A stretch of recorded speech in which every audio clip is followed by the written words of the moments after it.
Hello, everyone. We'll give it a minute or two here. We've got one more minute um, before it's I think it's could be 7 o'clock your time. So we'll give it a minute, see if we can get a few more people to join, and then we'll get started. Thanks for your patience.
For those of you that just joined, we're going to give everybody a couple more minutes. I'll start about 2 minutes, 1:02, I guess.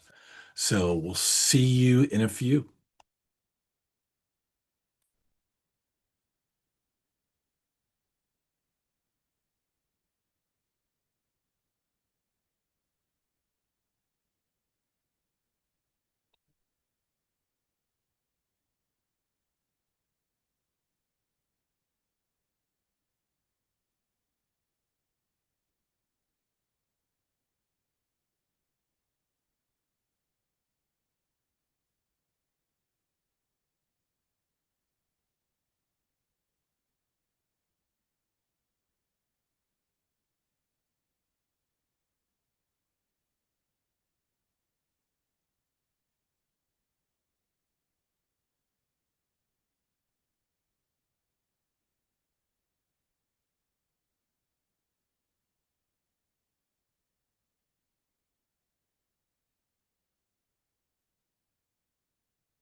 Okay.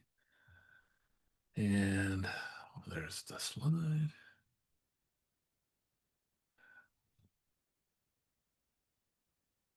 All right. I'm going to admit Doris, and then we're going to get going. Okay. Welcome, everybody, to InnoPower's AI training. My name's Chris Daly, and I am going to be your trainer for the next 6 sessions that we have over the course of the next couple of weeks. And what we're going to do is we're going to talk about AI, artificial intelligence, and it's really a buzzword right now. You can't hardly. It seems like you can't hardly go to a website that they don't have AI infused in in their products. We've got AI right now creating slide decks. We've got AI helping us with sales. We've got AI driving cars, self-driving cars, if you know about Teslas and some of those other vehicles that are autonomous vehicles now. So it's everywhere. I think it might even be in our toaster ovens, right? It might be in our refrigerators at some point. It's getting to be that crazy. And people put AI on their products because it's a buzzword. And so what we're going to try and do, what I'm going to try and do over the course of the next 12 hours with you is we're going to try and dispel that myth in your mind, right? What is AI really? What is it? And then more importantly, how can I practically use it in my everyday life? How does it work to enable me to either do a better job, to have more time, to be more efficient, to be more effective, or to learn even. It's very interesting where things are going to go, could go with AI. I was with a group of teachers yesterday and school administration for one of our high schools here in the U.S. And just listening to them and how they think they can use artificial intelligence is just it's phenomenal in terms of what the ideas that are coming out and how that helps them create an opportunity to spend more time with the students and more time helping and less time grading papers and less time reading research assignments and trying to verify the citations and those kind of things. Being able to create a lesson plan on the fly is just it's a capability that I think is going to really change the way we all think, the way we all work, the way we all play, and the way we all live. At InnoPower, we are about democratization of AI. We believe that AI is everywhere and that it will, it's going to continue to permeate throughout the economies, the nations, the people of the world. You know, for a lot of students, a lot of kids, they come out of the womb with a cell phone, right? Most people in the world have a cell phone today.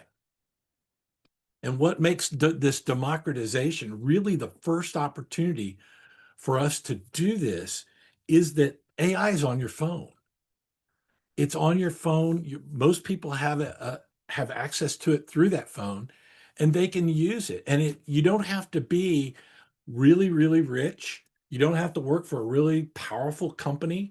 Today, even entrepreneurs, teachers, students, grandparents, aunts and uncles that maybe didn't have access to that technology before or didn't have access to it right away. We now have access to it. I get a lot of questions about how this is great, Chris. You know, you and Emil are going to go off and you're going to democratize AI for everybody. But is it really for me? Can I learn it?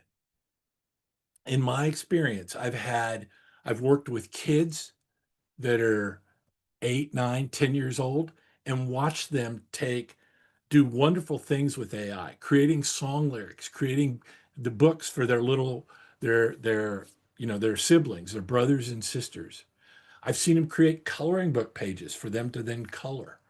I've seen 80-year-old great grandmothers build an entire recipe book of her recipes plus some she generated using AI and then tested for her to leave her legacy for her family that follows behind her. And so I believe this is an opportunity for all of us to get in front of this new technology and enjoy it, learn about it, and then make good use of it. Let's see, what else do I want to talk about there? Yeah, I think it's just this is really a great opportunity. And if I get going too fast, I apologize. I'm really excited about the opportunity that we have over the course of the next, 12 hours to be able to work with you and help you enable growth in your life. This is what I live for. If Emil were on the call, he would sit here and tell you everything else I do in relation to InnoPower. Everything else I do is just kind of marking time, or just to me it seems like busy work toward getting in front of people and actually helping them understand how to use this new technology. So we're doing this training. We've done it we've done between me and our master trainers, we've trained in the neighborhood of over 1,000 people on AI. And as I've said, they've ranged from fourth graders all the way to great grandmothers and everybody in between, all shapes, all sizes, um, all economic statuses, just everybody. And it's really, I hope you're as excited about it as I am. I do see that you're here, and I know that. And so that tells me a lot right away that you are here and you want to learn. So with that, I'll quit talking about me and how I'm going forward. Hold on a minute. And then I will, and let's get going with the actual workshop. So our agenda for the day is, and I've kind of talked about that. Why are we here? What are we trying to do? What are we trying to accomplish? Um, I would add a couple things to that. You're going to notice that I am very direct. And by direct, I say what I think. I do not pull punches. You ask me a question, I'm going to give you what I think is my best answer. So I try not to play games. I don't play games. Um, and I also ex hope that you'll be direct with me. If there's something I'm doing that doesn't sit well with you, or if there's something I'm not doing that would make this experience better for you, please tell us. We're going, and I believe that feedback is the best gift anybody can give me. So hopefully you'll do that. Hopefully you'll let us know. I want you to participate as much as we can. We've got a big group today, but I would like for everybody to feel like they can speak up, they can engage in what we're doing, contribute to the conversations, because that's where you're going to get the most out of this, is the conversations you have with each other, and where you learn from each other. So I'm hopeful that experience will permeate to you as well. With regards to the course itself, we will be inviting you to our AI Studio. That's too many AIs together, but it is at our AI Studio, which you can go to now. I'm going to invite you if you don't. Um, is a studio that we built that has access to some tools that we've created to help businesses and to help people understand about AI. It's also got built in free access for you to the various AI models that are out there. There's Gemini, there's Claude, we've got Chat GPT, if that means anything to anybody. We've got an image maker in there. We've got some business tools in there just to get you started. And so you'll have access to that for the duration of the course. You can use that. You can use it as much as you want. Um, if you already have subscriptions, you've already been playing around with AI, you can use that too. You don't have to use the AI Studio. You can use your own. We want you to be comfortable in what you're doing. The prompts and the things that we're going to talk about, you can use on any platform. It doesn't matter which AI tool you're using, you can use it for that. So hopefully that'll translate well, and it'll give you um, an opportunity to use your tool of choice. And if you don't have a tool, like I said, you can use InnoPower.ai. After each session, um, Bolanle, who is I work with as part of InnoPower, will be sending out an email. We will give you access to the slides. We're going to resend the homework to you. We'll send any worksheets we've got. In addition, we're going to record this session and then get a summary of this session. And you'll have access to all that. The video takes a little bit longer to get ready than everything else, because it's got a process, and then we have to put it on YouTube and those kind of things. So it'll take us a little bit of time for that to get there, but that will be there by the end of the day for you. I think that's all the questions I've got. Let me see what is in the chat before we get going. Please join in with your names. Okay, that's good. We are excited. As you, um, Dr. Chenier, I hope I said that right. I'm excited too. Um, yep. Okay, good. Let's see what else we got here.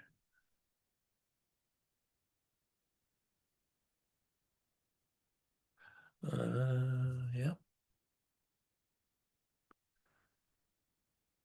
Okay. You'll see one of the things you'll see in the chat is that I turned on Otter AI, which is my um, being an AI guy and this being an AI class. We use an AI note taker. So we'll have that again. We'll give you that transcript so that you can have it. You can go back and look at it. You can upload it to one of the chat, one of the AIs, and have it summarize it for you if you'd like. Okay. Okay, so are there any questions, any thoughts? Anybody want to speak up?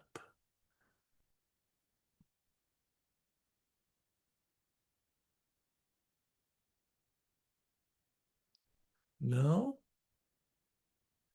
I don't. I want to check real quick. I'm not sure if Emil is here or not.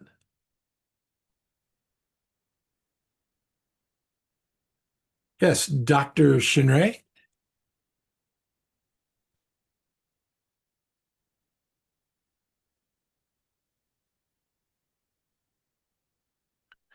are we having any exams at the end of the classes?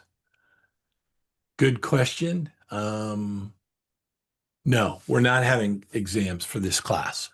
What we're going to do instead is what we're going to ask you to do, and I'll cover that a little bit later, is we're going to actually go in and ask you to come up with an idea for something you could create, a book, a marketing strategy, um, a detailed marketing analysis of your competitors, a research project. If you're an educator, maybe you decide you want to create an entire course, a course outline with course content. Could be a book, could be an ebook. We want you to um, to think of something that you are interested in. What would that be? Right? What would that be? We've had a number of people. We've had a number of people come in and go, I'm going to write a book. I've always wanted to write a book, and I've never done that. In fact, we have one of our students from this spring has a book signing going on. She's published her book. We've had 7 or 8 books that have been published on Amazon by folks taking our class. Others have done it and published it themselves and just made ebooks. But we're looking for we want you to come up with an idea, something you're motivated about, um, and not something I'm motivated about. Because frankly, if I gave you a topic to do it on, you might like it, you might hate it, and that's not a good way to be. So what we want you to do is come up with something you're motivated about. I'll give you some examples. I've had folks write books on hair braiding. I've had people do marketing approaches. I've had people write historical books about World War II, about a gentleman by the name of Al Jolson. I've had some high school students write books on how to market to plumbers and electricians. Um, I've had people come in and write grants for asking for funding. We've had just a ton of other things that people have created. So that will be your project. I'll talk about that in a little bit. I see that I'm just kind of scrolling over here to the in the chat. So you're wondering if if this is going to be complex. The answer to that is it depends. What we're doing is we're teaching you about generative AI, how to use ChatGPT or Claude or Gemini. We make those things available to you in InnoPower.ai, and it depends on where you want to take it. You can certainly go into as deep as you want to go, or you can go and just use it to develop a marketing plan, to develop a to develop a marketing plan. Sorry, I just got dinged. Um, you can use it to develop, a strategy. You can use it to develop a kid's book.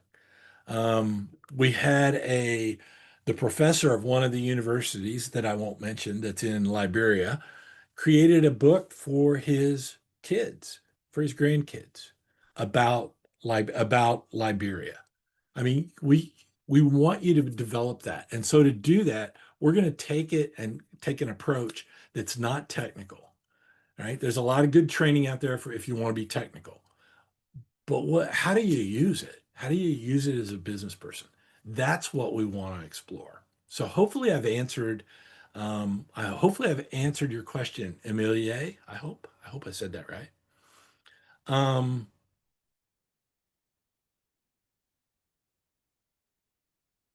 yeah, Emil's in the airport, and he said that those that choose to become master trainers will have an exam they'll have to take. So we'll talk more about that. Let's see. Will we cover the ethical use of AI? Yes, we will. This is one ethical use of AI is one of my favorite topics. And the reason I cover that is because it's nebulous right now, right? It's all up in the air. And so we'll talk about that. We'll talk about copyrights. We'll talk about patents. We'll talk about intellectual property. We'll talk about the ethics of, you know, taking somebody's work and making a derivative of it, right? Or making a different version of it. We'll talk about those things. And we talk about it from the standpoint that it's almost a values session where we talk about what your values are. What is it you feel comfortable with? What is it you feel best represents what you're doing? And we'll talk about some of the problems with it too. Let's see. So I've got Glenda wants to use it for her coaching business. It's good.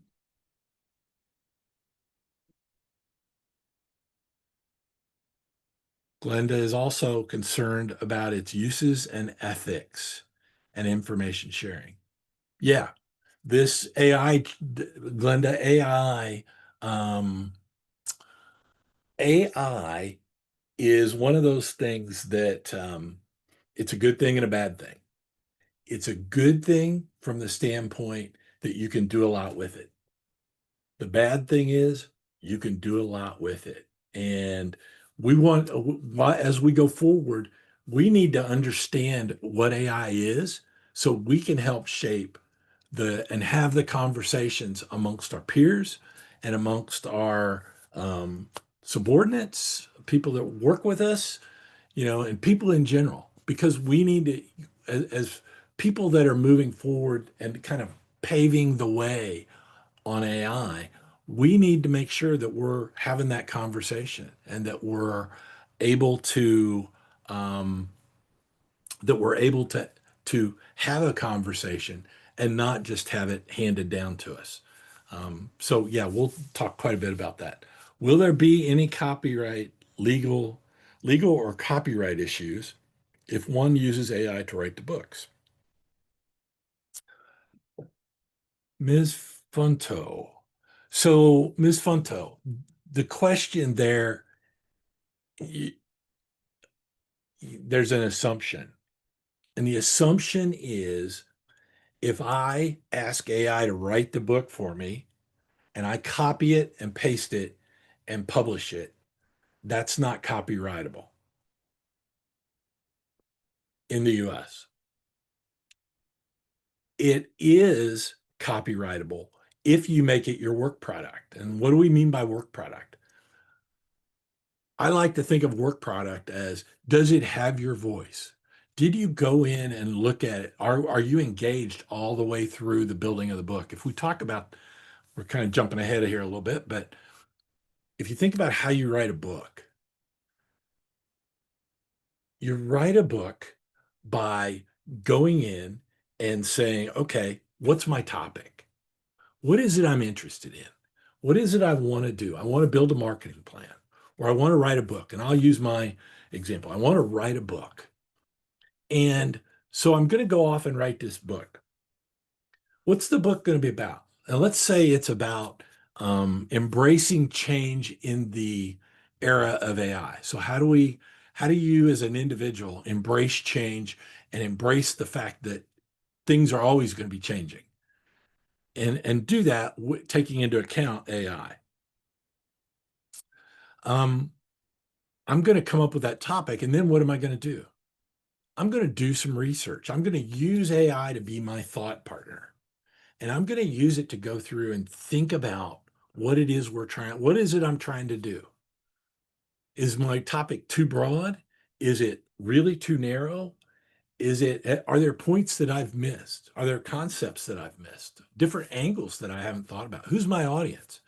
So you will use AI to generate those kind of things, right? Who's the audience, the topic, the outline, right? You'll create an outline. And then once you create your outline, then you'll go in and start writing your book. And you can use AI to help write the entire passage. You could use AI to write it and then you can massage it. It all depends on how you want to approach it. I believe that as your work product, it is copyrightable, and there are no issues. Because it's your work product. You're taking it all the way through. You're using it. You're looking at your outline and saying, no, I don't like this topic, delete it. I want to take this approach. I want to do that.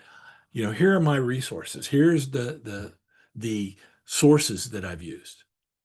And when you write it, you're going to go through and write it. You're going to go through, even if you have it write the actual paragraphs for you, you're going to go through and read that. I did. I went through, and I don't use words like furthermore, what's more, moreover.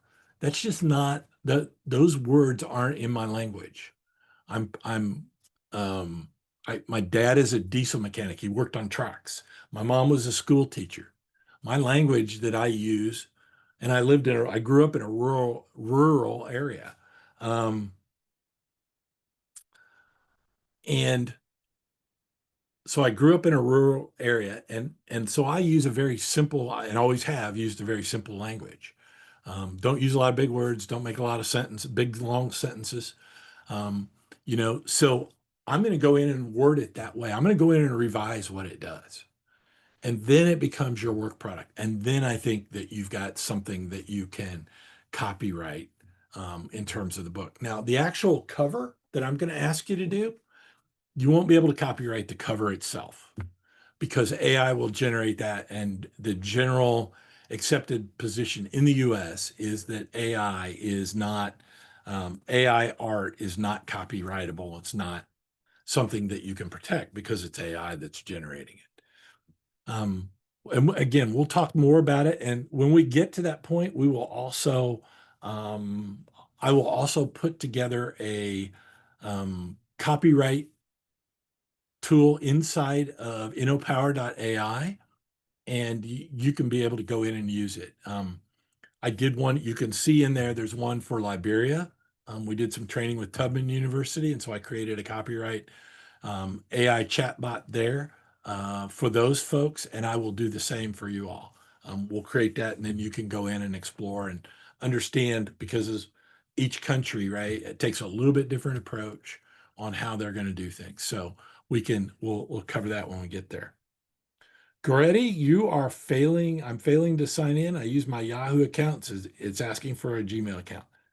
I'm not sure what's going on there. Maybe you can stick around after the end of class, and maybe I can give you a little bit of help and see what we can figure out. Okay, let's do this. Admitted one person. Thank you. Okay, wait a minute. Let me. Thank you. My understanding is greatly improved. Okay, Blonley is there. If you see me putting in things like kindly confirm your presence using the attendance register link, please do that. Please register. Let us know that you're here. You need to attend 12 hours of the training and complete your project. And if you happen to miss, I've got some opportunities for you to make up that time.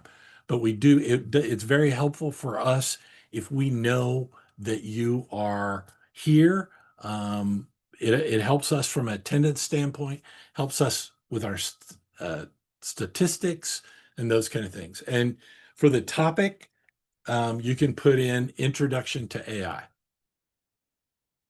Okay, so I'm going to move on. Oops, I went too far. Did I go too far? Yeah. Nope. Okay. So you probably have seen this.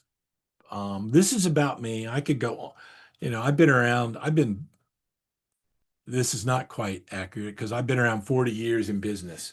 And so I've got I will ask Blonde to share this with you in your first email so you can, in case you haven't seen it, you can learn a little bit about me.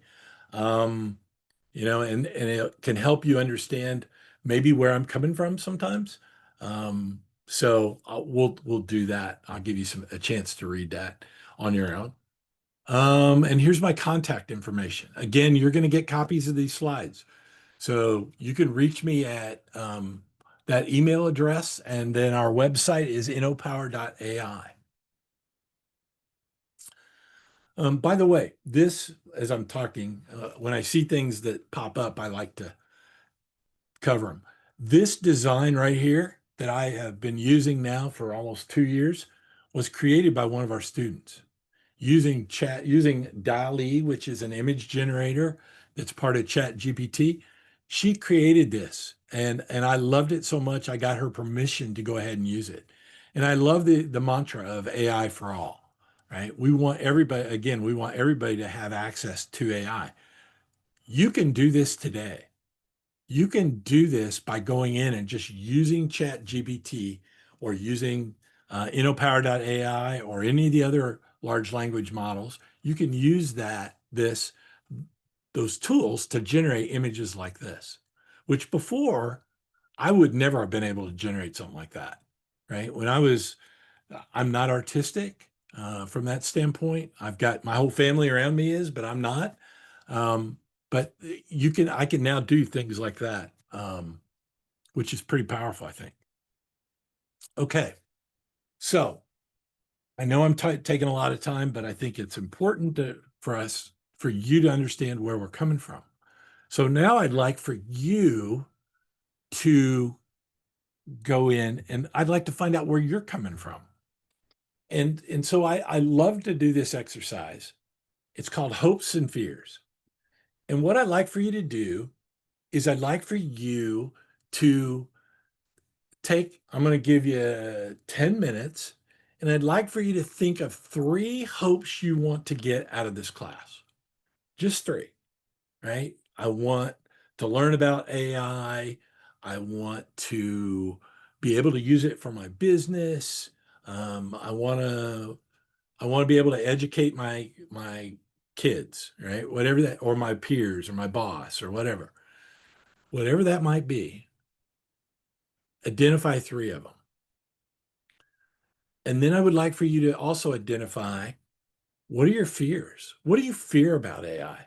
Are you worried that AI is going to take over the world and it's going to be the end of mankind? Are you worried that your competitor is going to get it if you're running a business? If you're an educator, are you worried that it's going to do away with your job? If you're a plumber, what's your fear about AI? It's probably not going to do away with your job, but right, your plumbing business may have challenges. Um,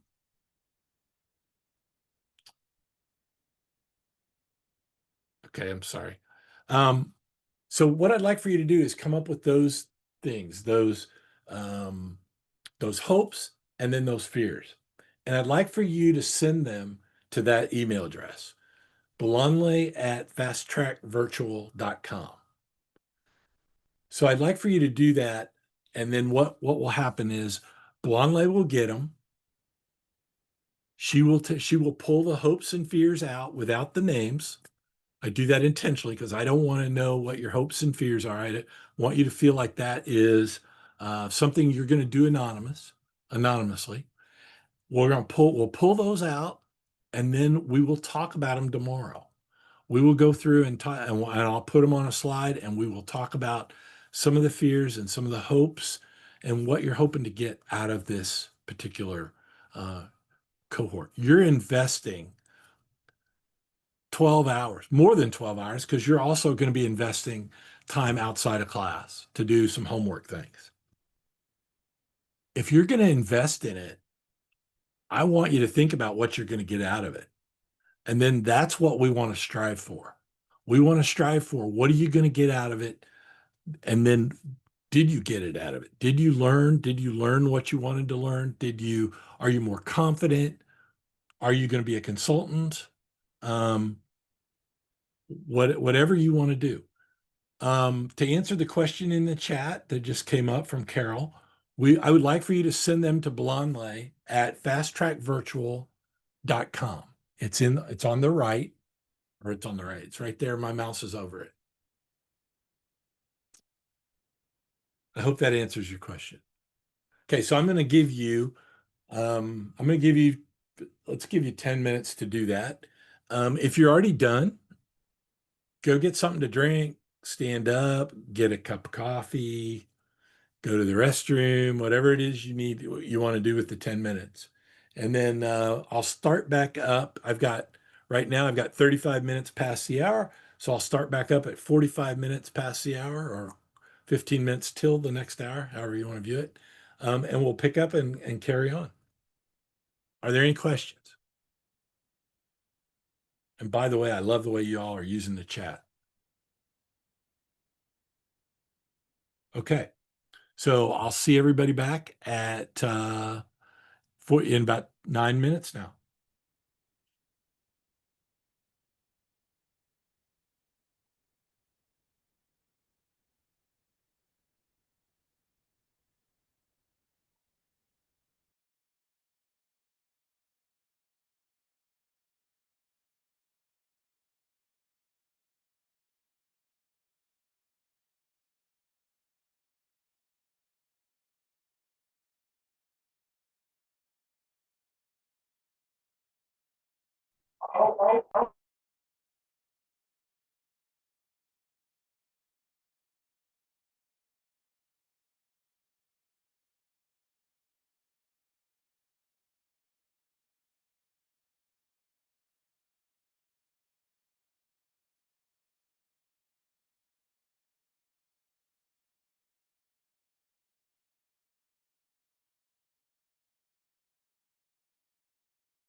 All right, we got 1 minute left. So finish up whatever you're doing. If you're still at your computer or if you're still here, finish it up and we'll get started here in another minute.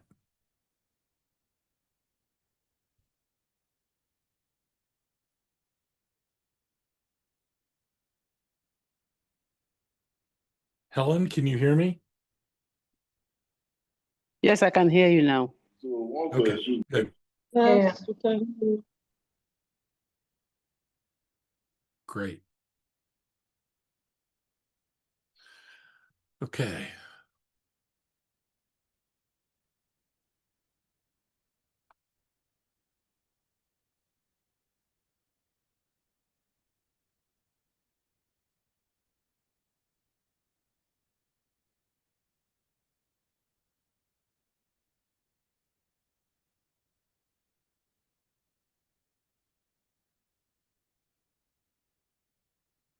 All right. So it's time to get rolling. So we're going to talk about artificial intelligence today. And we're going to introduce, I'm going to take these out. So I'm going to introduce it and talk about it. And it's going to sound technical to some of you. It might sound a little technical. Don't worry, it's really not. I'll try and make sure I go slow. I know that my accent sometimes I get going too fast, and sometimes people have a bit of a challenge with my accent. So I'm going to slow down a little bit. Um, and I'm sure a lot of you already know this already, right? What is artificial intelligence? You probably have this, some sort of concept in your mind, and it's right on. Um, as somebody who educates, tries to be an educator, I have to feel like I have to go through this to make sure kind of as establishing a baseline as we go for us to go forward. Um, so this is the definition that I came up with. Artificial intelligence refers to the development of computer systems capable of performing tasks that traditionally require human intelligence. Human intelligence. What is that? That's the question we all need to answer, right? So when I think about AI, right, it's gotten to the point where, and I mentioned this earlier, AI is kind of everything. It's kind of this big nebulous ball of stuff. And it seems like everything is AI anymore. And in reality, it's not. In reality, right, a lot of people are tacking on the term AI when what they're really talking about is they're talking about a rules-based system. What's a rules-based system? A rules-based system says is basically think of it like an if this occurs, then do that. Or if this occurs, don't do that. Do this other thing. That is what a lot of the things that are AI right claiming to be AI right now. That's what they claim to be. They're not really. I use and the way people use the term today, it includes things like computer vision, visual perception, speech recognition. We're going to talk about that a lot. I'm going to talk about language translation, and then we're going to talk about decision making. And we at InnoPower believe in human-centered AI. What is human-centered AI? Human-centered AI is I am involved. AI is not going to replace me. It's going to come alongside me and make me better. So how do you use it that way? How do you avoid that temptation of saying, you know what? I am going to use AI to just do everything. I'm going to use it to write my checks. I'm going to use it to, invest my stocks. I'm going to use it to tell my kids what to do. You know, how do we get into that mess? Right? And why would you want to get into that mess? There are stories out there, and you can find them on the internet, where people have done some really stupid things with AI and gotten in trouble. I'll use one example. There was an attorney in the US that had his paralegal, his assistant, go through and write a paper or write a brief to be admitted to the court. This paralegal used ChatGPT to do it, wrote her brief, gave it to the attorney, and the attorney just took it and submitted it to the court. And when the court got it, they looked at it, and they had paralegals too. And one of the paralegals for the court, went out and actually double checked all the case law that was cited in that brief. And guess what? You probably guessed it. AI made some stuff up, and it created case law where it didn't exist, and it cited it. That attorney almost got disbarred because they did not double check it. AI can make mistakes. It can cause problems. It's not, I've heard people, I was talking to a young lady yesterday, and she said, AI lies. Like, what do you mean it lies? AI lies. It makes stuff up. Well, how often does it make it up? Oh, once in a while. How often? Oh, once every maybe 10 times I use it. Okay, was my response. And then I asked her to show me where it made it up. And what it was she was not double checking its work.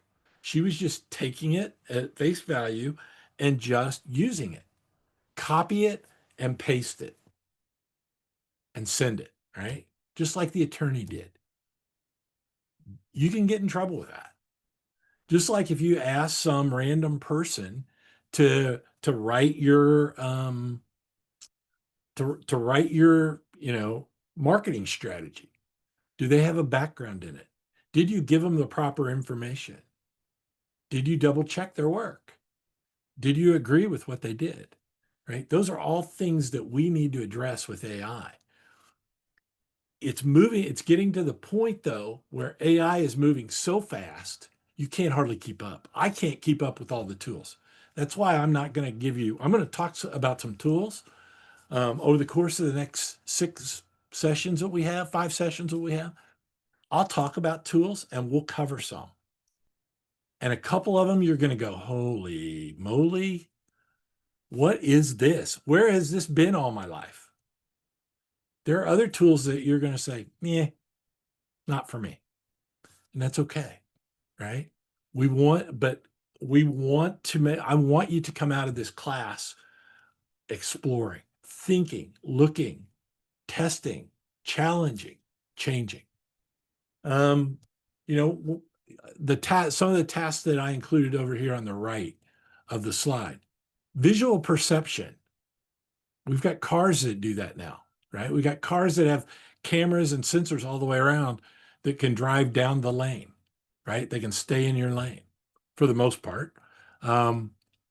Speech recognition. Speech recognition. So I can now talk to my phone. I can say Siri, and it will pop up, and it will ask me what it is I want. Google's got the same thing with its Androids, right? You can talk to your phone. And that's great and wonderful. You can talk to it, and now we can communicate in a language that I'm comfortable with, not necessarily having to sit there and type it the way the computers used to be, where you have to converse in their language. I can talk to it, and it will do what I want it to do. I can ask it what time it is, and it will tell me what time it is. Once you get to that point where you can talk to a computer, once you figure out how to decode and turn a voice into electronic signals that you can then understand what they are, you can also encode them. I'm getting a little technical here, but you can clone people's voice because you understand what the underlying foundation is. I know how to take this voice and turn it into, data. Now I can take this data. What if I have this data and can I turn it back into somebody's voice? And the answer to that is yes, you can. And so we see that, I've seen that a lot lately, where we have people who are, some people are using it for good. They're using it for training classes, they're using it for translation, speak in English and have it come out in Portuguese or French or, Hindi or whatever language it is you want it to come out in. So you can do that. You can have it generate text, but you can also have that text turn around and generate into a voice that people can hear. I did a class this past spring, well, and then the fall before. We did two classes where we went through and we had a entire group of people that mostly spoke Spanish. And so we were able to translate our documents, translate our slides, translate our presentations into Spanish so that they could read it and understand it rather than trying to make them difficult for them to understand English. We could give it to them in their own language. We can also make it so that we had the voice to text or speech to text option. We also made it so that as we spoke, it translated on on the screen in their language so they could understand it. So if you understood French, you could see it in French. You could see it in Portuguese. You could hear the words in English. We can't really fix that very quickly yet, but you could see what I was saying in your language, what's that do for reading comprehension, right? What does that do for a kid that moves to a new country and needs to speak a new language and they don't understand the language of that they happen to be in? What happens there? Suddenly, now we can start talking about, how can we better meet people where they're at? So if you're a business, you're an educator, you're, you know, anybody, literally, you can literally get things translated. In the past, you had to hire somebody to do that. And it could cost a lot of money depending on how much you did. Today you can use today you can use AI to help you do that. And that person that was doing the translation still can, we're not putting them out of a job, right? They can still go through and read it. They can still go through and help us understand it. They can come in and talk to us about social norms. So there's still an opportunity there. It's just not going to be that rote translation from English to another language. You can also, when we talk about language translation, we can also translate it into a difference in levels. And here's an example you might type in. Explain quantum physics to me as though I am a 10-year-old. Explain quantum physics to me as if I'm a 10-year-old living in Lagos, Nigeria. Explain quantum physics to me as though I am a soccer player and use soccer analogies so that I can understand quantum physics. Suddenly, you're now not talking to, we're not talking to them in the language we want to talk in. We're not meeting them. We're not asking them to come to where we are. We're meeting them where they're at. We're giving them the preferred approach of how they want to learn. And how powerful is that? How powerful is that to be able to have that type of opportunity? As you're teaching kids how to read, imagine being able to identify based on where a kid is or an individual is, how do you identify what the next thing they should read is or what kind of books they should read, or what kind of magazines, um, what kind of passages. You're limited. In the past, we've been limited to what we had in our hands. We were limited to, let me get one, I'll show you. Here's a book, Training with Industry. Oops, that way, right? Within industry. This is a pretty boring book. It's a textbook. And you can tell how much I'm into it. I haven't opened it yet. Um, if you want to learn about that topic today, you don't have to do that. You don't have to read that book. You can read it, or you can talk to ChatGPT and say, give me a summary. Give me a summary of what the book is. Help me understand the questions that are in the book. Help me understand the concepts. Help me understand, explain this further. I don't understand this. It suddenly becomes your thought partner. How powerful is that? If you had a thought partner, somebody you could talk to 24 hours a day, 7 days a week, and you could ask them anything and they would respond.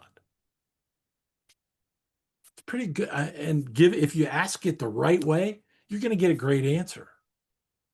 So how powerful is that? How powerful is that to an entrepreneur who wants to understand how to draw up a marketing plan or what a business model canvas is or what a strategic plan looks like or what a grant proposal looks like? Those are pretty powerful things. And so, um, think about that as you're going forward. How can this technology help in that way? I spent a lot of time on that one slide, didn't I? So there's really, right now, I talk about two different kinds of intelligence. There's probably other kinds, emotional intelligence and what have you, but I'm going to stick to these two: human intelligence and traditional computing. And so what's the difference between those? Traditional computing is very rule-based, right? If this occurs, then this. Do this. It's very scripted. It's very confined. It seems like to us, it seems like, well, it's better than that today. Well, it's just because those rules are more complex. It's still that. It's still the if then else very scripted approach in traditional computing. Human intelligence, on the other hand, is us. It's our unique ability to learn. We're pattern matchers. What's a pattern matcher? A pattern matcher is we look for something when we're faced with a situation, we decide what we're going to do. Are we going to, and how do we decide what we're going to do? Based on some experience that we've had in the past, we're going to look for either that same exact experience or a situation similar that succeeded, and then we're going to try and do that. And so where we get creative is where we can take those things that were experiences we've had and say, this doesn't quite fit, but it might. And so we're going to try that. That is what human intelligence is. It's where new ideas come from. It's where it's where it's how we connect things, right? And you'll hear the term as you jump into AI, you'll hear the term neural network, right? A neural network is how the brain works. So we're taking a computer and trying to make it work like a brain. And so that's what human intelligence is. And so then when we go to AI, excuse me, when we go to AI is machines that are performing tasks that traditionally required humans, right? So it's a different way of thinking. They're simulating that human intelligence by connecting those dots. I got to hold on for just a second. I'll be right back.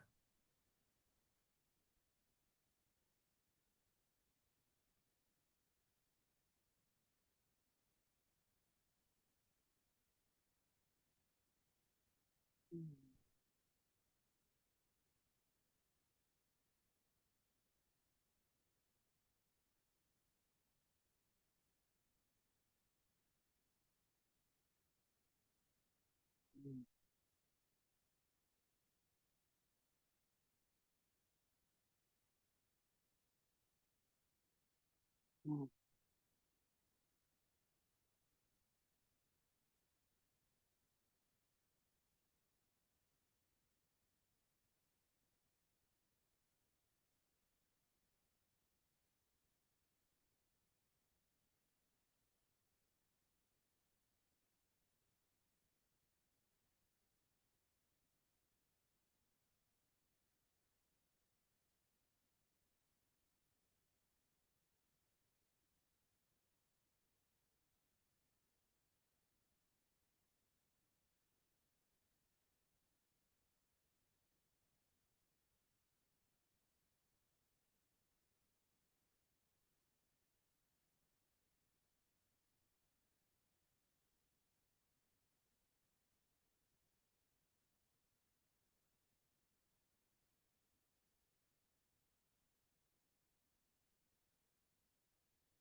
Sorry for that. I was trying to get rid of that cough I had. And no, you didn't lose audio. Okay. So I'm sorry about that. So I'll carry on here. So we talked about human intelligence, right? Think about it as abstract thinking. Think about it as we can take things and think theoretically. Um, I think about the when I was doing this slide, I was thinking about how to best give you an example of that. And the best example I could think of was Albert Einstein. When he was going through and did all his work, all his great work at the patent office and places like that, he was doing mind experiments. So he was going through and thinking about something and then going through in his mind and figuring and taking it out and experimenting with thoughts and trying to figure out, what ultimately became E equals MC squared, right? And so that's how he did that. That's a human. A human can do that. A machine, on the other hand, can't really just make that leap to an abstract thinking about it, right? It has to be told. It has to have rules about how it's going to work. It's going to have experiences that it can rely on. A human really doesn't need that. With traditional computing, and I've talked about this a little bit, it's binary logic. So what does binary logic mean?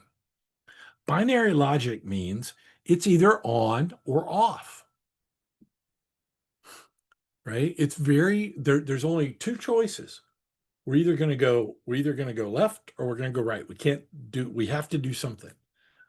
When you think about a light bulb, it's either on or off, right? And that is the fundamental. Even today, with all the fancy stuff that goes on and all the fancy whiz bang things that you see on your phone and those kind of things, it still boils down to a one or a zero at its very, very, very base of a computer.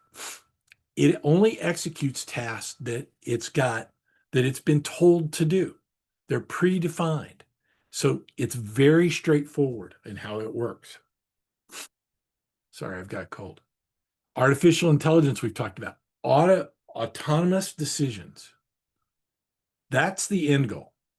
Can it make autonomous decisions? Can it make a decision and with just the information it's got and go forward? Can it learn from that decision? Learning from that decision is the thing that kind of scares people is when systems become self-aware. They're worried that when they become self-aware, they're going to want to preserve themselves, right? And so that's where you get to that end game of, you know, um, robots are going to take over the world, AI is going to take over the world. There's several movies that are out there about that. There's a lot of jokes about that. But that's kind of what people fear. But think about what it could do for us. Think about what it could do for your email inbox. You've got email that comes in, and I don't know about you, but for me, most of it's garbage, right? Most of it's just people wanting to sell me stuff. And so, um, I would prefer all that stuff. I don't even see it. I don't even want to see it. Um, AI could do that for me. If we take it a step further, if it could tell that you sent me a homework assignment and it could automatically shoot it over and get it acknowledged that you had sent it to me and get it in a queue for me to look at, well, it's not buried in my email. It doesn't get lost. If somebody who I is on my, you know, A list, people that I will accept meetings from, if somebody says, "Hey, you want to have coffee?" Could it go find a spot where I've got a spare slot and automatically respond back as though it's me? Could it send a text to me reminding to my brothers, for example, reminding them that my mom's birthday's coming up automatically, right? And you can do some of that today, but what if you just had agents that kind of did that for you? How powerful would that be? How powerful would it be if you could have a AI that could write your blog posts for you and post them? That'd be good, right? Except there's a bunch of garbage that ends up being out posted. 60%, depending on the stats you read, somewhere between 40 and 60% of the data on the internet's AI created right now, right? And that means there's a lot of junk out there. But what if you could do it in a way where it sounded like you, where it was authentic? Right? Those are the questions we as business people need to ask ourselves is this something that we can use? And what do we want it to use AI for? Maybe you're not ready to use it to check your email. Maybe you're not ready for it to start booking things on your calendar. But what could it do? Could it make suggestions for you? And then you just say yes, no, yes, no. How valuable would that be for you?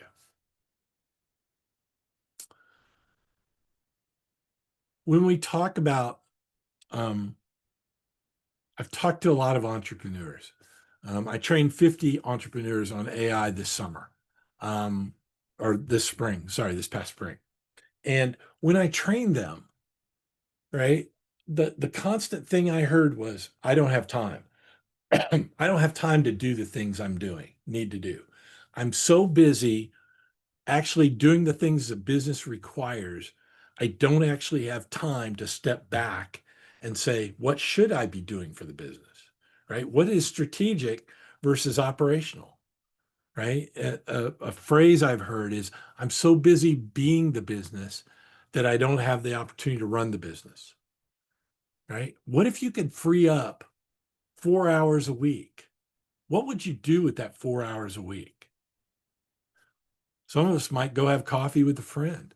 Some of us might, go see our mom and dad. Some of us might spend some more time with our kids.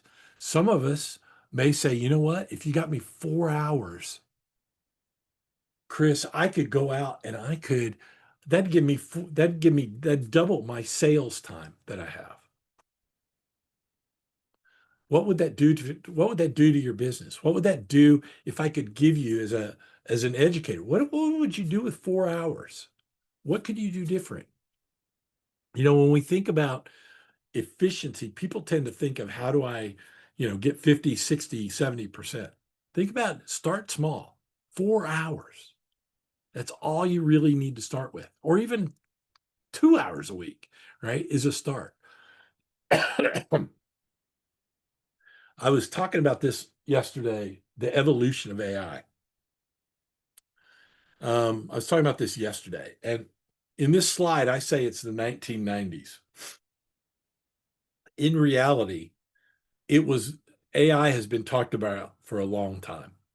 Um, some of you may have heard of Alan Turing, who was the English mathematician that figured out how to break the code of the Germans during World War II. That was, in my mind, that's really where AI started.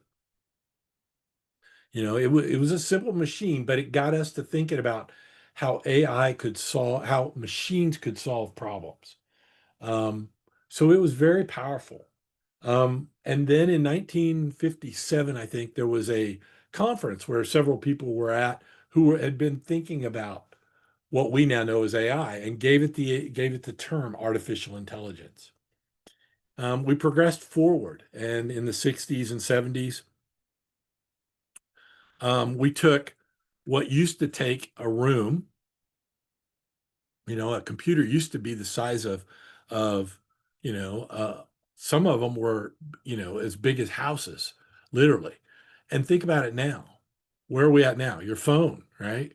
Your phone is a computer, and it's in your pocket. And this is more powerful than what they had in a computer the size of the home back in the 60s and 70s. So it's evolved. When we got into the 90s, we started talking about PCs had come out, and we started talking about word processors and spreadsheets and networks and spell checking. Um,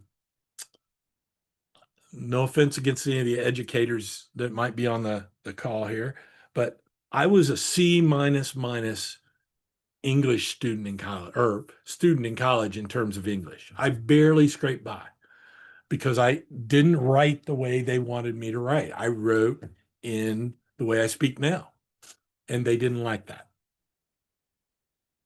Spell checking came along, and grammar checking evolved after that. Those were lifesavers to me, right? Because now I could start writing in a way that people would understand, that they spent less time focusing on my grammatical errors and spent more time on reading the content that I produced. It gives us and I used it as an opportunity. I would read it when they did it, when it went through and corrected it. So for me, I began to start writing that way. I started doing a better job of spelling and writing, which you would think I would do that in school, but in reality, I was doing a better job when I had these tools that were pointing out the flaws that I had. Um, and we've kind of gone from there, right? We've kind of gone from that basic task to the internet.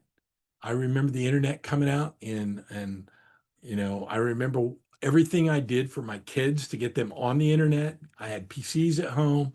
We had an AOL account, if you've ever heard of that. We had an MSN, Microsoft Network account, MSN account. We had Gmail accounts. I always had computers.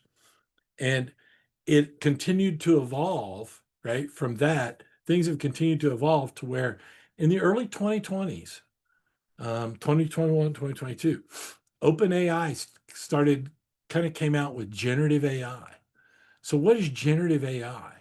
Generative AI is where we use AI to generate something, right? We think about it as being, you know, I want you to give me a recipe.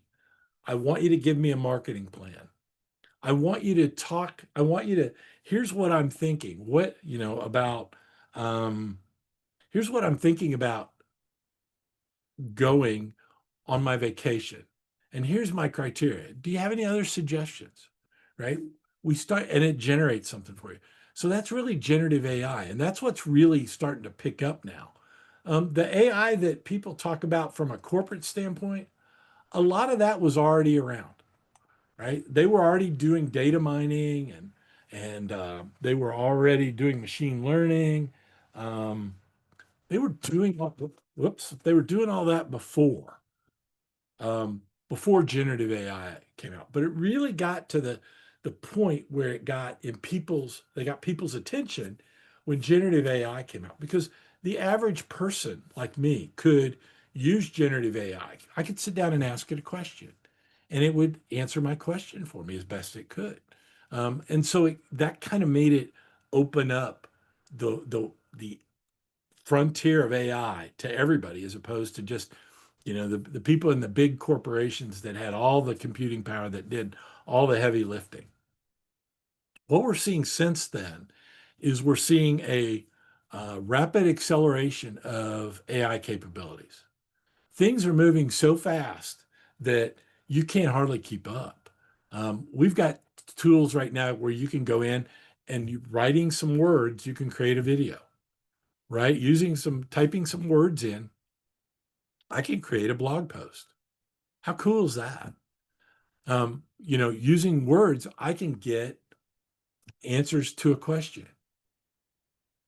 I can go in and speak in Spanish and it can relay it back in to me in English.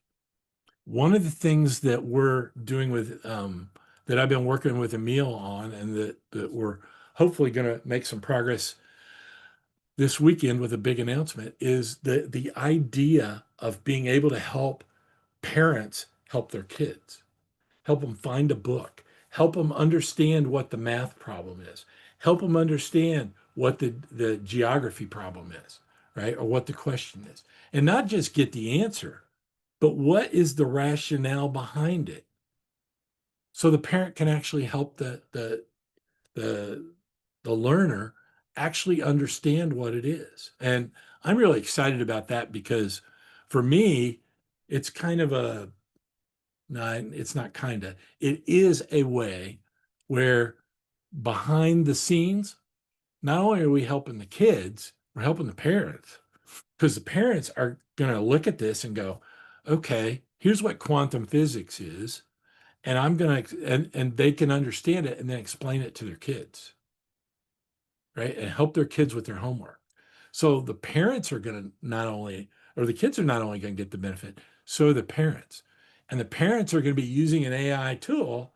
So you would think that over time and using it, the parents have become more comfortable with AI. So it's one of these things where, in my mind, we're enabling parents, we're solving a problem, and then there's a sub problem that we're also going to be helping with, which is the idea of how do we train people to move forward in this technology in a way where they can understand it. And so that's really what I'm really excited about. I'm going to take a breath for a minute because I've been and ask if there are any questions. I don't see anything in the chat. Okay. Nothing in the chat. Okay. One thing I would point out is that if you look at this slide, I created this slide using AI to create this graphic. You'll see, right? There's one word here that's kind of misspelled. It uses the term early and early again and again, right? So this was one that was created by AI. And I had and early on, AI was having a hard time with words when it would create images. I haven't gone back yet, but and seen if this would get fixed.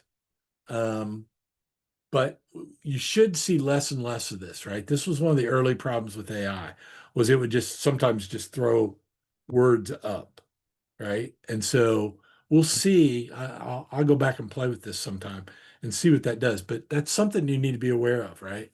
AI is not always correct. It is not always perfect. It is not always going to give you the right effect. So you have to work with it. You have to be iterative and incremental. Okay. Generative AI, I've talked a lot about that. AI, I've mentioned it once, I'll say it again. AI really uses data that's publicly available. So when you think about things like, what's a good example? The internet, right? So it uses a lot of these AI companies go out to the internet, scrape all the data off the internet, bring it in and start massaging it and working it. That's where they air quote clean it. And then they go in and they start looking at it and start understanding what the patterns are there. And that we call data mining, right? Machine learning. We're going in and we're understanding what the data is, and we're taking the machine, the computer, and we're asking it to look for patterns. Then we go into deep learning, where once we understand what those patterns are, now how do we reassemble those patterns in a way and get cause and effect? right? So I'll use the example I use quite a bit. In the US, we have a nursery rhyme, and it kind of goes like this. Mary had a little, and most people would say lamb, right? Because they've heard that nursery rhyme. They know what that pattern is leading up to. And that's really what we're talking about with generative AI. We're talking about it being able to predict what it is you want, right? In this case, Mary had a little lamb. So, um, it use it by using those data sets of the large information, right? The internet, it's going to go out and it's going to pull all that data, and then they're going to train it, and they're going to use it to help teach the AI using deep learning how to learn. What does all this data mean? Saying that, this is one of those, it's great they went and did that, right? They've got a lot of information. The bad news is they went and did that, and they got a lot of good information and they got a lot of bad information. Every type of bias that is available on the internet has gone into this process of building these large AI models, right? So good and bad. So think about something you consider to be bad. I'll pick an easy one. Pornography, right? Pornography. So all that data has gone in to the AI models on pornography, right? All the stories and all that, the websites, all that. Now, hopefully they filtered all that out, but in reality, they haven't filtered out as much as they should. So it's good. They've got the good and the bad. About a month ago, there were people talking about how one of the large language models called Grok was put together. It's Elon Musk AI, was spitting out a bunch of Nazi propaganda stuff. Where did it learn that? Out on the internet, right? So it's got the good and the bad. We're going to talk about bias toward the end of the course. Don't want to bog you down with that until you really get the fundamentals and understand how it works. There is bias out there, and you need to, as we go forward, think about what that might be. Think about your own biases, right? We all have experiences. What kind of biases do you have? Do you have a bias for a certain learning style? Do you have a bias for certain products that you buy? Do you have a bias based on somebody's education level? Or do you have a bias based on the clothes somebody wears or the color of their skin? Those are all things that are kind of in this that we have all these biases that are there. You take them and they're in the internet, and so essentially AI is reflecting back our biases.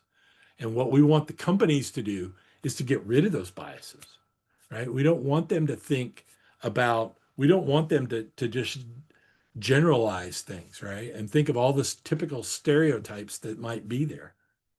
I live in the Midwest in the US, live in Indiana. My son-in-law was creating a book for his daughter. And the book that he created was the book that he created, he used AI for, and it was his daughter's first year. And he does one every Christmas for her that covers that year.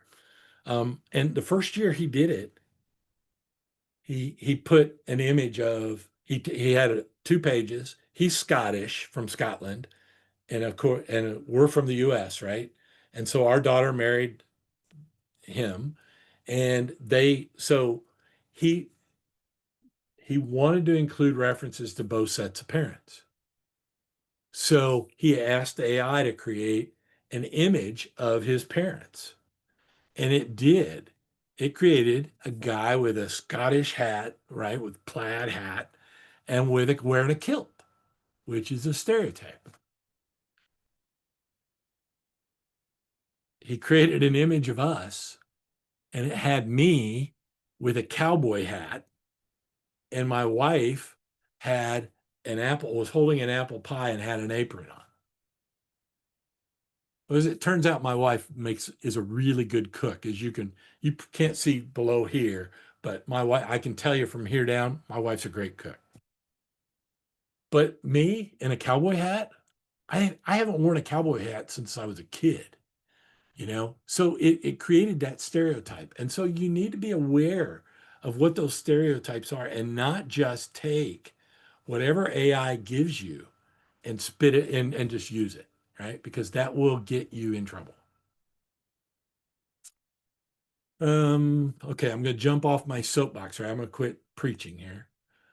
Let's go. Okay, I talked about machine learning, right? And what it is. I've talked about deep learning. Let me go back. I'll give you a chance to read that. There we go. A subfield of AI focused on enabling machines to learn from data.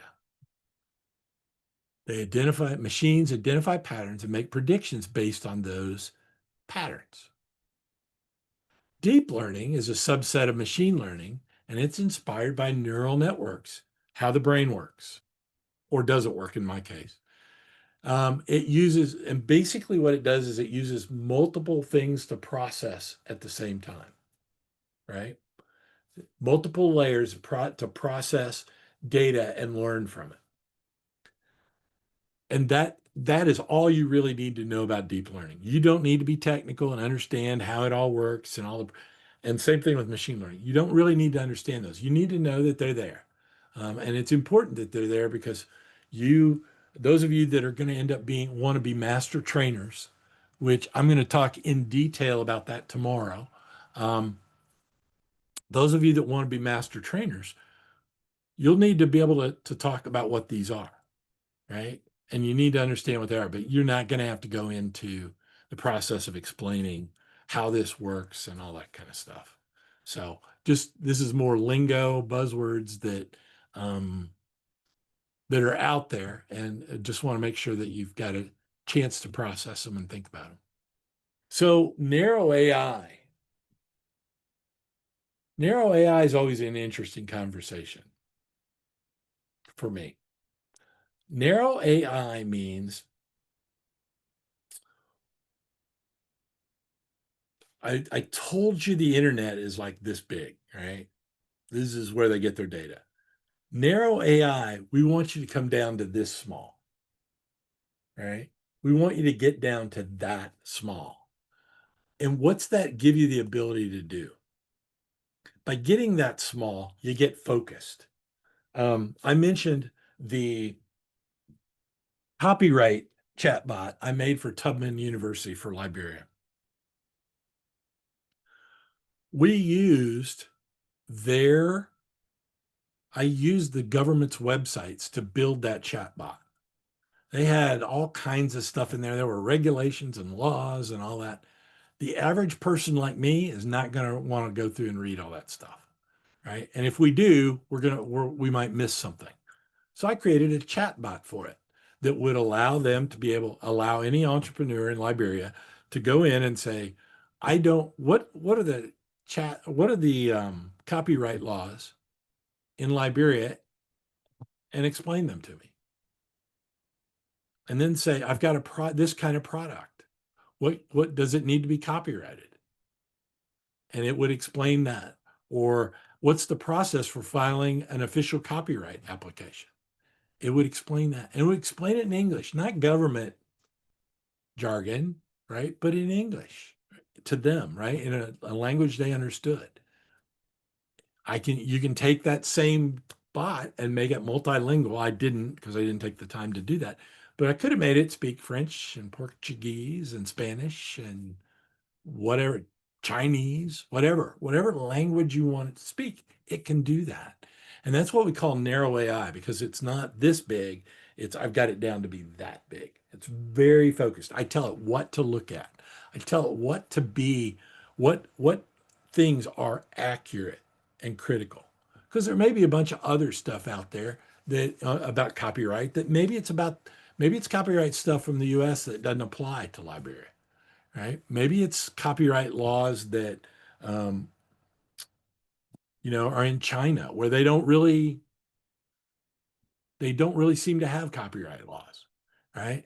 So by using narrow AI and getting that focus down, we can be very specific about what we want to do.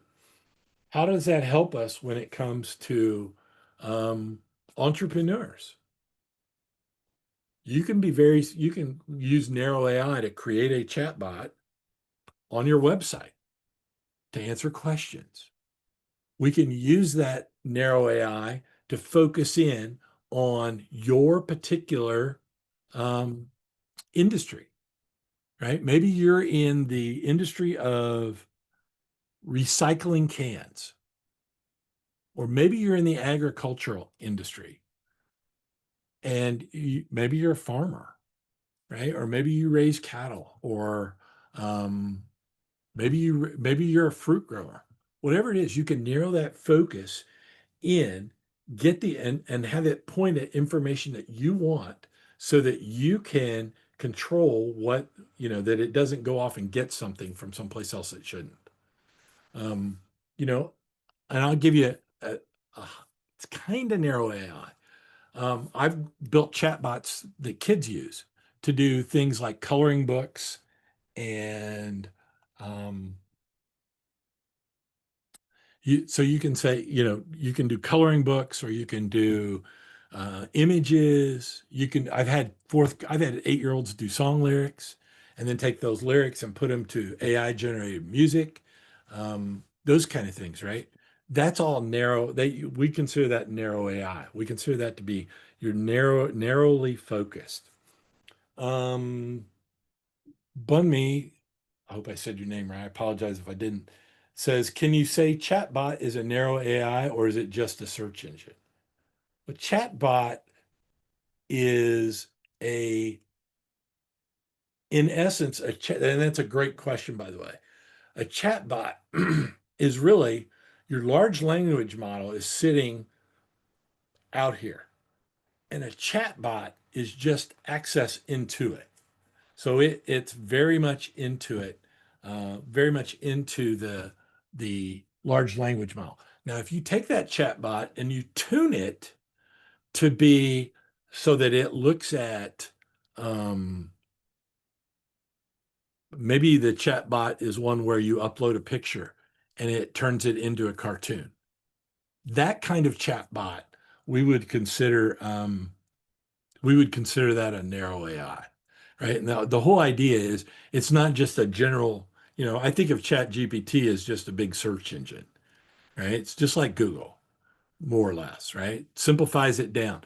Where you get the simplified down is, where it becomes very powerful is it gives you one answer that it thinks is the best, as opposed to 37 answers that you got to sort through and figure it out, right? So good question.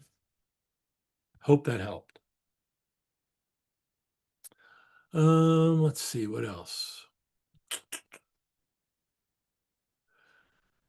Understanding human language. NLP can understand human language. And what do I mean by that? You can talk to it. You can talk to it in the language you're used to. I can talk to it in the language that I use. I'm very direct, very to the point. Somebody else will talk a different way. Will be very eloquent, be very professional. Not that I'm not professional, but very eloquent, very stiff, very, some folks talk in a very funny way, comedic way, um, very casual. So NLP allows us to be able to do that. And what it does is it bridges computers and humans.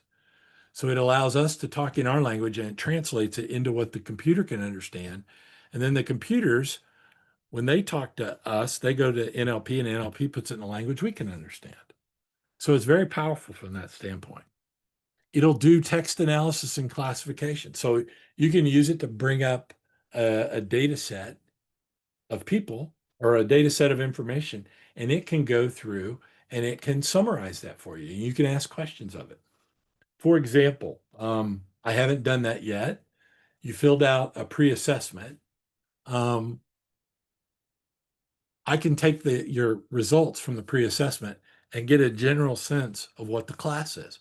How many entrepreneurs do we have? How many educators do we have in the class? How many people, based on the way you answered, how many of you have experience with ChatGPT before? I could do that before in Excel, but it was very complicated, right? And it was very time consuming because you had to get the data in and all that.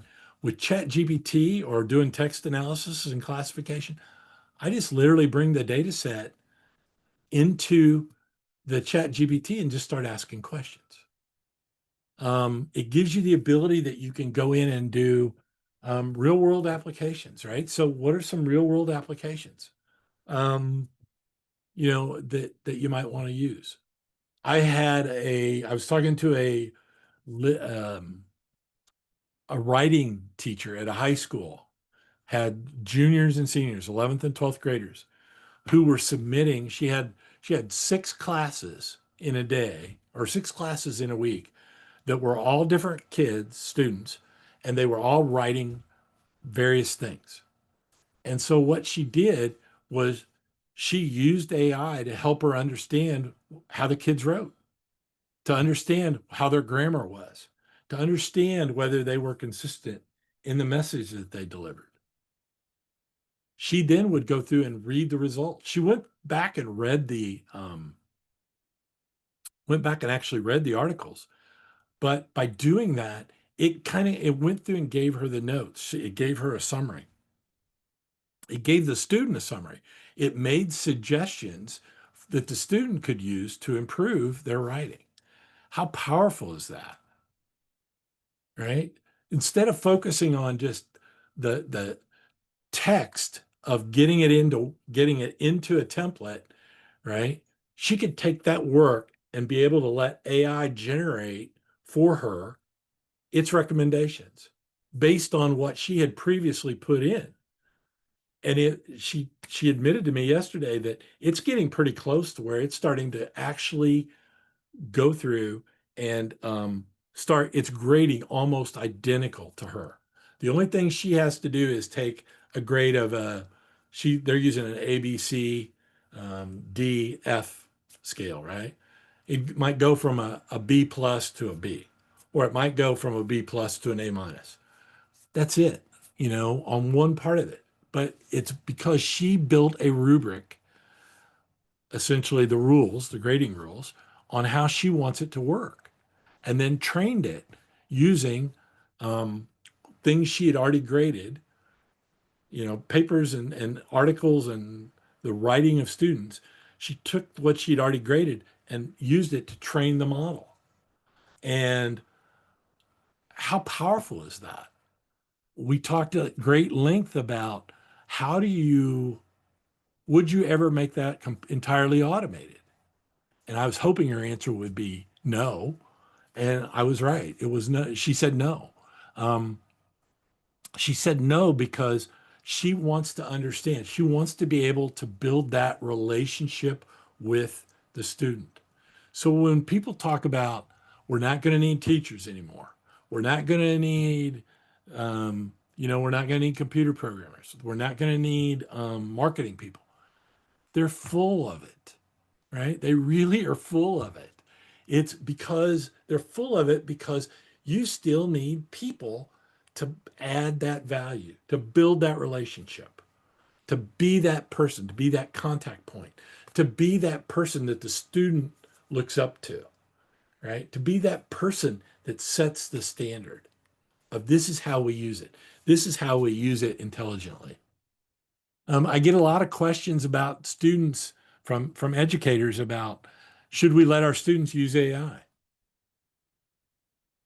That's an interesting debate, and we can talk about that in another session. But should you let them use it? I hate to be the bearer of bad news, but they're using it today. You just don't know it, right? They got a cell phone, they got access. So as an educator, what do you do? What do you do when the student knows more about AI than you do? So there are some challenges there, right? And these, as we go forward and tools evolve, technology is gonna change. And NLP, natural language processing, is something that is, from my vantage point, it's fantastic, right? We talk another point, and then I'll move on.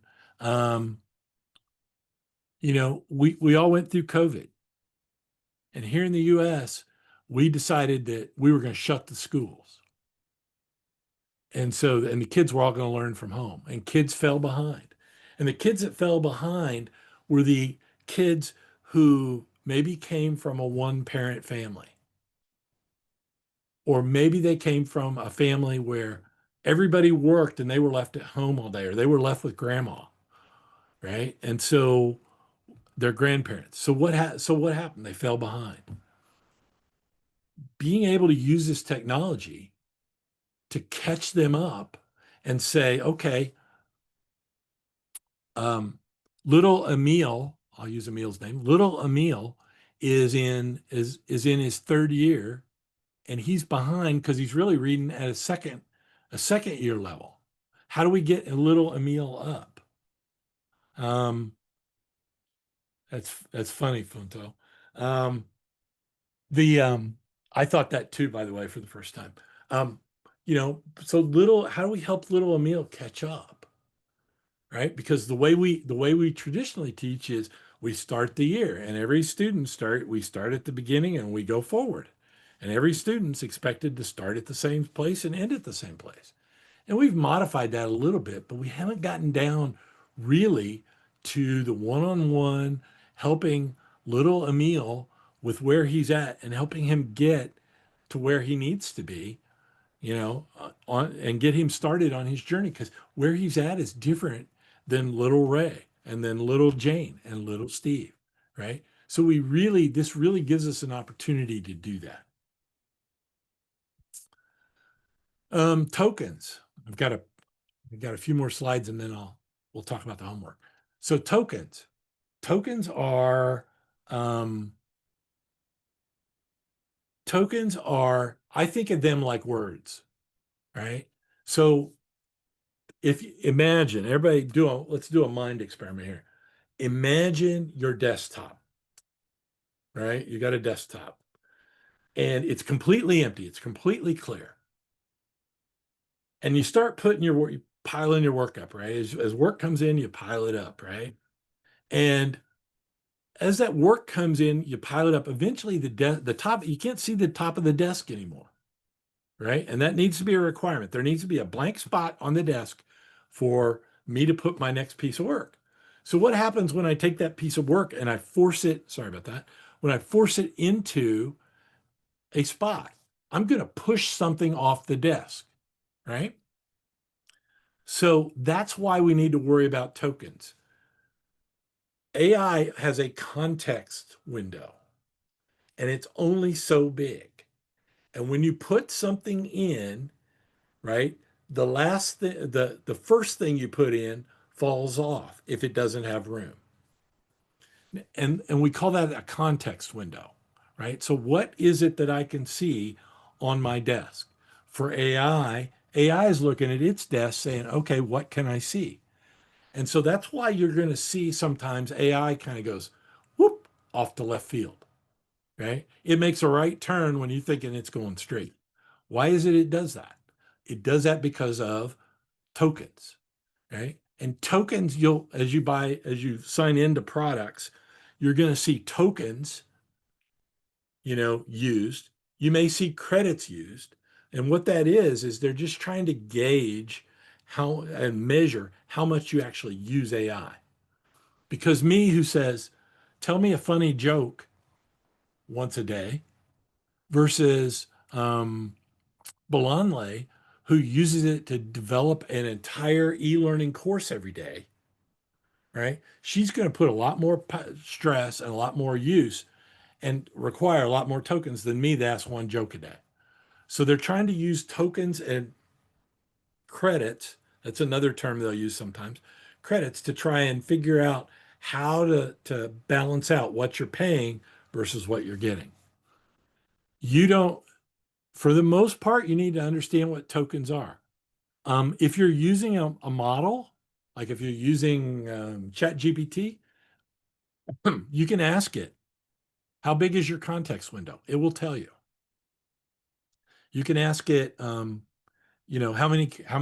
many tokens have I used so far in this chat? It will tell you, right? So that's a good way for you to keep track of it.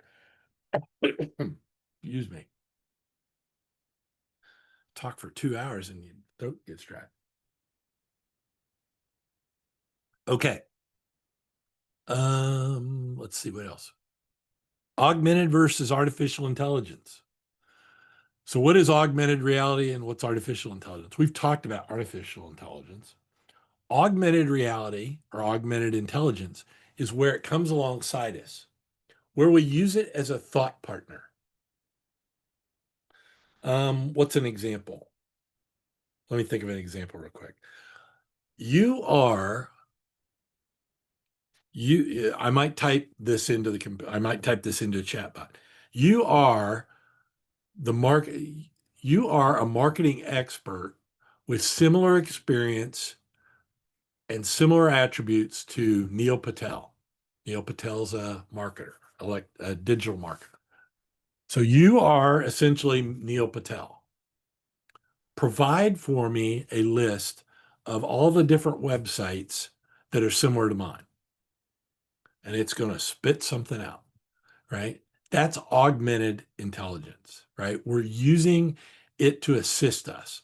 When we think about it in terms of intelligence as we're working or as we're doing something, think about if you have a cell phone, right? Think about your map. By the way, that's my granddaughter. Isn't she beautiful? Prettiest baby I've ever seen. But think about using your phone and using Google Maps, right? To tell you how to get from one place to the other.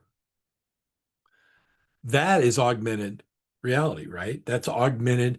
It's something that's helping us as we go forward. It's something we're using to come alongside to help us. We are still in the driver's seat. Okay.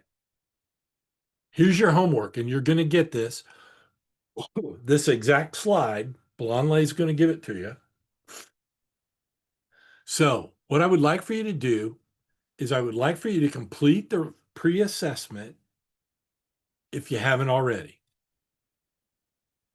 I would like for you to go in, and then once you do that, I would like for you to sign in to innopower.ai.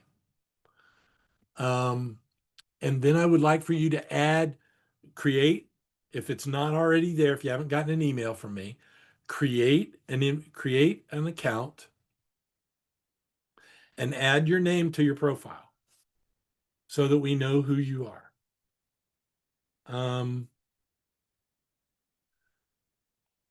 Yep, sorry. So put in your name, log in, create an account, put your name in the profile. And then I want you to dig through it and find out what are the 9 habits to improve your online learning experience. There is a thing in there somewhere that's got 9 habits that you can use to improve your online learning.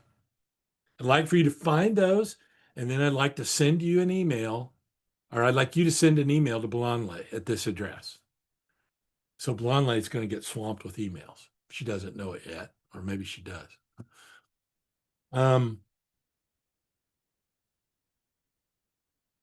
Okay. So that's your first homework. Your second homework is I also want you to think about your capstone project. I've mentioned already, it could be a marketing strategy. It could be for your business. It could be an operational strategy. You could say create a course. You could write a book. Give me a new website design. I don't care. I don't really care of the format. I do care about the format. I want it to look nice, but I want you to do something you're passionate about, right? And be able to go in and be able to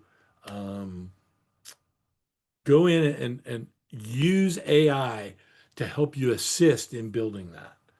We're going to go through a series of steps. The first step is, what type of thing do you want to do? And then what's your topic, right? What's your topic going to be? Is it going to be,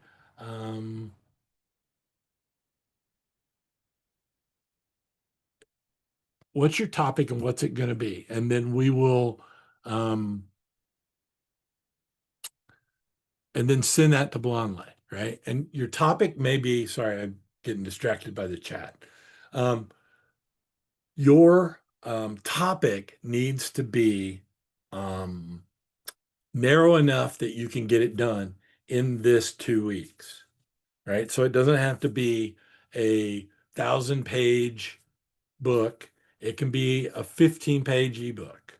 It could be something relatively simple, but I want you to go through and do the exercise of stepping through and iteratively and incrementally using AI to help you build it.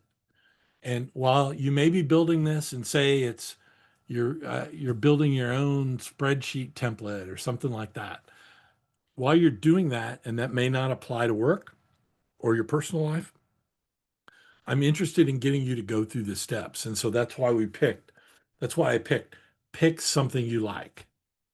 Okay. Pick something that is, you're interested in, that you want to do, right? I saw somebody wants to read a book or write a book, write a book. Now's your time, right? You can use AI to do it. Guess what? Right now there are 52 people in this particular course. You got 52 potential customers, right, to read your book, if you think about it that way, right? So, and you can get feedback from them because they're all right here. So think about what that might be, right? What would be the thing you want to do that you're passionate about? Could be, and again, it could be something personal, could be business related. It's entirely up to you. Okay. And that is the conclusion of what I've got today, and we have 4 minutes left. Belanle reminded me that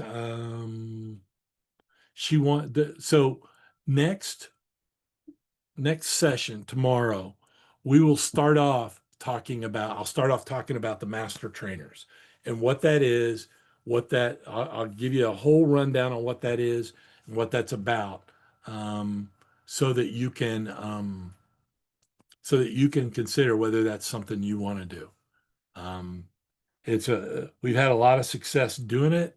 And I've, if you follow InnoPower on LinkedIn, you're going to see all kinds of stuff that these people are doing with AI.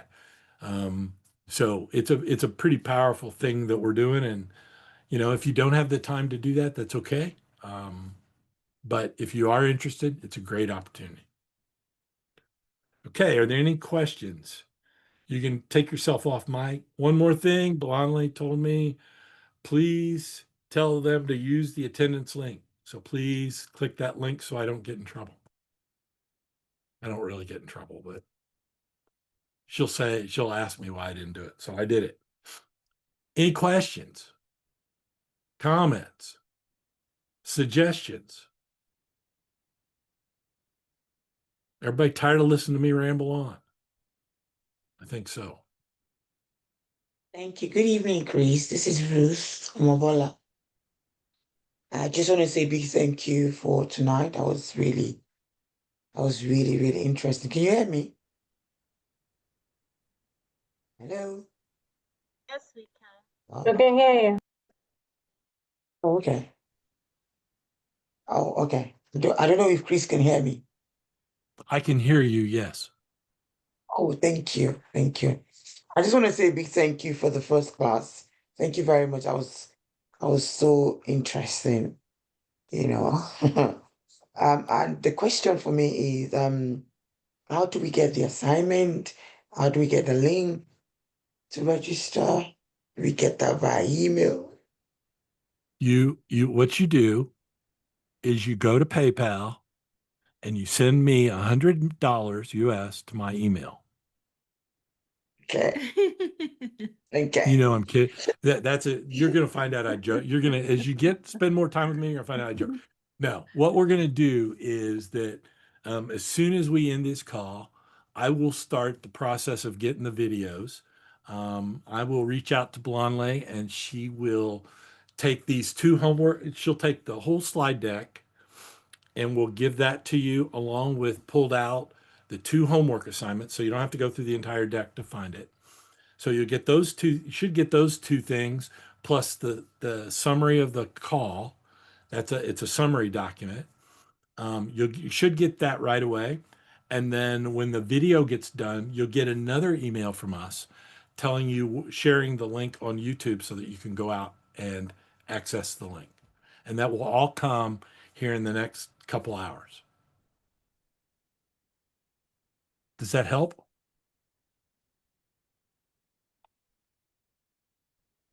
Definitely. Thank you very much. Awesome. Good. Yes, it is.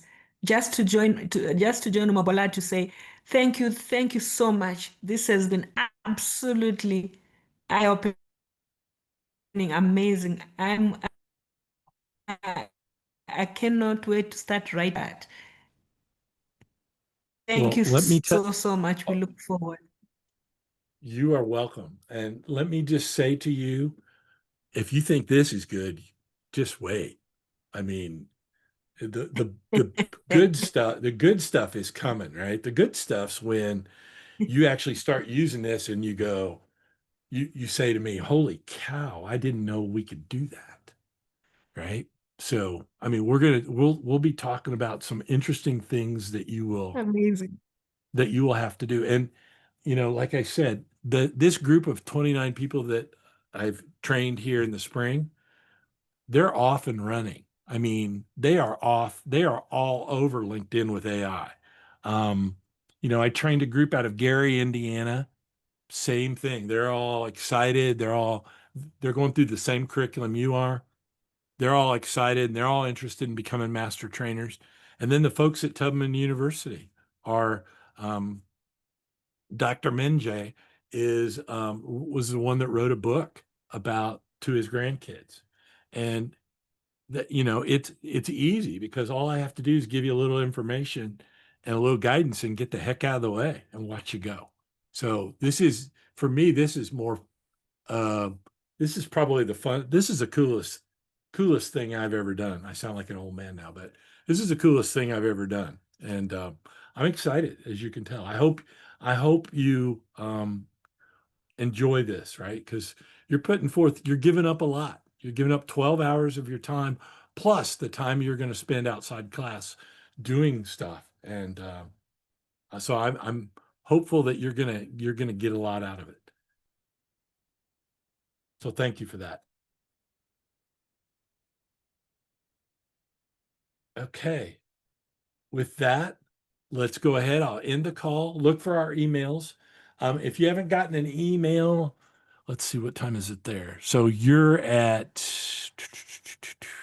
it was 1 o'clock, 7 o'clock, 9 o'clock. So it's 9 o'clock there.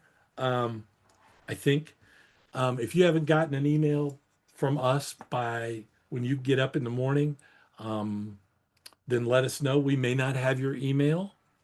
That's a possibility. So let us know. Reach out to. You'll have.